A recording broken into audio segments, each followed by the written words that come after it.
Okay, great. Thanks for having me. So my name's Jason. I'm the Chief Ecosystem at CG Tech. Somebody asked me outside, why Chief Ecosystem? Basically, it's just a new word for Chief Executive, but I don't believe that we need to worry about execs anymore. We need to focus on the ecosystems, and if we do that really well, we'll have great businesses. So raise your hand if you think it would be difficult to recruit 20 engineers in the UAE within 1 month for your business. Okay. Raise your hand again if you think it would be even more difficult in a different country where you have no operations. Okay, the majority of you. Right, so perhaps you're thinking that now that I've asked that question, it would take you about a week to create job descriptions and maybe KPIs for the roles, possibly another 6 weeks to do a candidate search and review, do interviews, possibly another 2 weeks to manage and compare the responses, potentially another 1 week to rank and prioritize those candidates, maybe another 4 weeks for one-to-one interviews, and possibly another week to review and select candidates. But in short, you might be thinking this could be a 15-week process, 3 months, etc. Now, imagine if we could take that 15 weeks and converge it down to less than 2 weeks.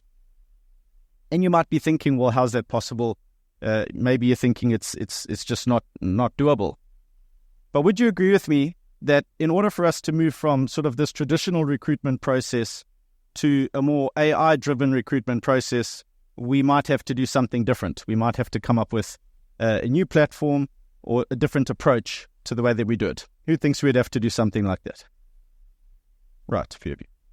Okay, so our case study, that's why I'm here really to talk to you about our case study on presenting AI tools or using AI tools to solve resource scarcity. And by us taking a combination of a platform called ChatHub, which some of you might know, combined with Juicebox, adding video recruitment to that, and then datalinker.ai, we basically have managed to find AI that can transition and solve all of these processes that take 15 weeks. So, a bit of a background story. If you were with me about 3 months ago, I was sitting in my office and I received a telephone call. And it happened to be a client of mine that's been reappointed to Asia, where we have no operations. And it was one of those calls of desperation. Jason, I've got this new project. I've been appointed to look after 3 big chemical facilities, and we don't know where to get people. We don't know how to execute the work. I need your help. And you would have been sitting there, you would have been scratching your head and going, Asia, we don't have an operation. We don't have people. We don't even know what the systems, the visa processes, etc., etc. If you were with me sort of 2 months later, or 2 months ago, you would have been sitting at your computer with an abundance of messages coming in, evaluations, different CVs of people. And if you were with me sort of a month ago, you would have been in that Asian country with your team. So how did we do this? There's a video that I'm going to quickly play, which showcases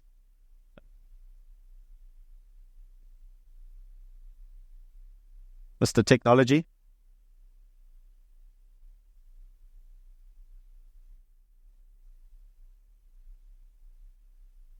There.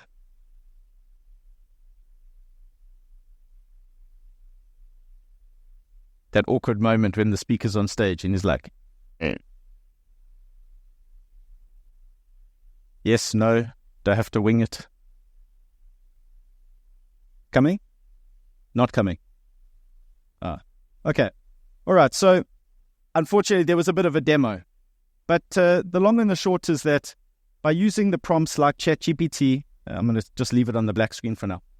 By using prompts from things like ChatGPT, that's great. We can formulate what it is that we're looking for. And what we did was we took a typical prompt, wrote out the job description and wrote out the KPIs, which took a couple of minutes.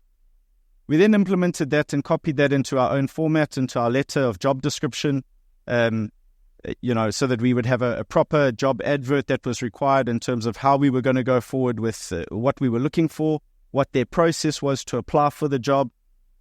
We then took that information and we put it into ChatHub. Now, the beautiful thing about ChatHub is that ChatHub is AI on steroids, effectively, because what it does is it's got 6 large language models instead of just ChatGPT. It has Llama, it has Gemini, it pretty much has most of the important ones. And you can put a single prompt and it gives you 6 different responses. The gentleman before me was talking about this ethics and the difficulties. I guess one of the ways is you take all 6 prompts and you just combine all 6 answers, and then really you have your own unique answer and get a summary of that. So then it would never be plagiarism. But you take that, we then send that onto a platform called Juicebox. And within Juicebox, what you ultimately do is you can upload the job description.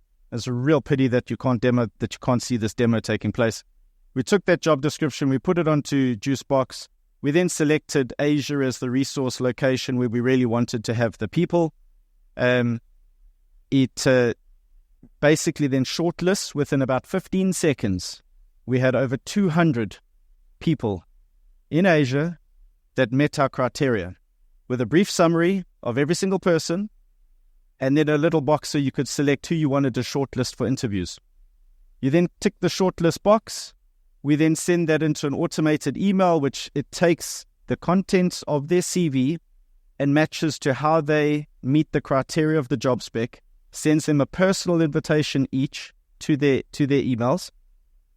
And within 15 minutes, the first responses started coming back.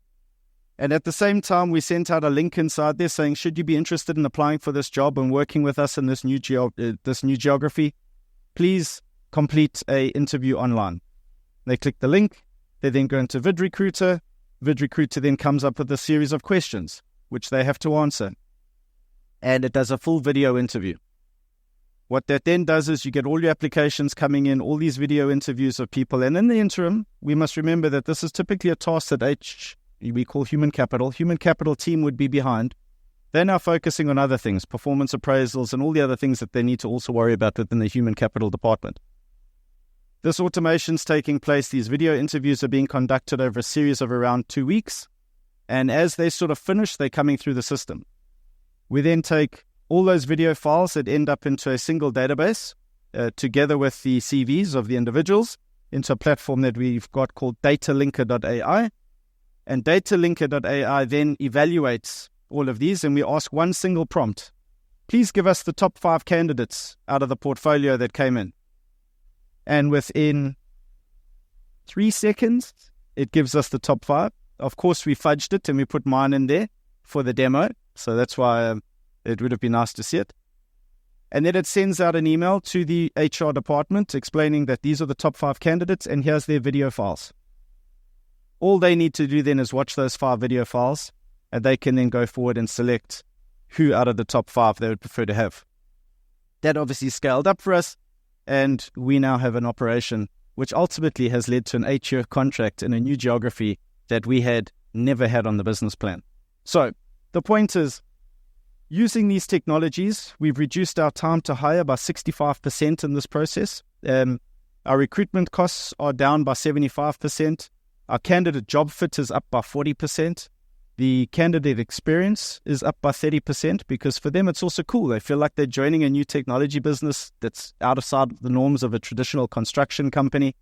And we're down 80% on our onboarding, which is a follow-on process, which is not part of today's demonstration. But as you can see, this affects productivity, efficiency, cost reductions, overheads, customer satisfaction, because we're responding, being able to deliver something that nobody else could. Scalability very quickly, and process consistency, because now you've got a system that's doing it rather than the bias of individuals. So now listen up, because this is important.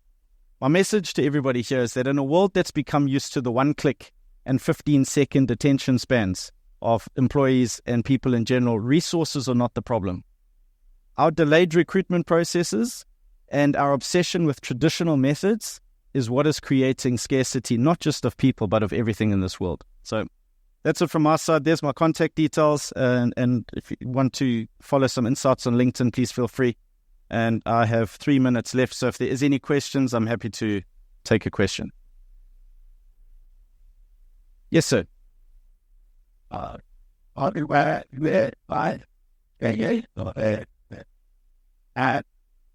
you manage yeah, just asking about how do you manage the bias from LLMs? Yeah. And also, how do you manage to avoid like smart guys trying to hack the system, saying, I don't know, in the video interview, if no one is checking, I can repeat 10, 20 times, I'm the best for this job, forget about everybody else. And somehow you are prompting the model, those two. Okay, so let me answer the bias part first. I think from a bias perspective, bias comes in when your large language model is not based on your own data. It's based on worldwide data. At the moment, our LLMs are specifically putting in our requirements for the job ad, and it's not hallucinating and going outside of that specification. So it's taking that and then it's matching what it finds to be able to, whatever somebody submitted, it's matching that to it. So I think from a bias perspective, it's slightly less. Of course, how does it rank, the top or the bottom? It's probably looking for the most matches of specific wording and criteria within the job advert. Coming to the second one in terms of hacking the system, I don't have an answer for you. That is the truth. So the reality is we're relying on other technologies to create the content, but you would think that there's a click, there's a link, there's a video interview. We know exactly the data behind that, how long they took on a question, whether they paused, whether they went and cheated and tried to, because it's live. So you get the question, you have a certain response time that you need to answer. It's quite easy to see whether somebody doesn't know what they're talking about or has faked it. The other thing with a lot of these video interview platforms is that you can not just test visual, but you can put a video up. So in the scenario that I had here for you was, a project management, recruiting project managers, you would have a safety video in a warehouse where people are walking around, some with hard hats, some without, and they've got to physically assess the scene and give you the feedback on that scene. That's very hard to fake that. And then the other thing is actual tools. So how often do you recruit people and they say, yeah, I'm really good at, Excel, or I'm really good at, Google Docs, etc. Well, let's put you to the test. And so in these platforms, they actually have to do it live because they don't see the question until they see the question. And then they have to comment and give feedback about what's going on. And if you don't know, it's a really good way of catching people out. So I'd say that that's less of a problem. And we haven't found that as a problem. We've got a great team there now and we're very proud. So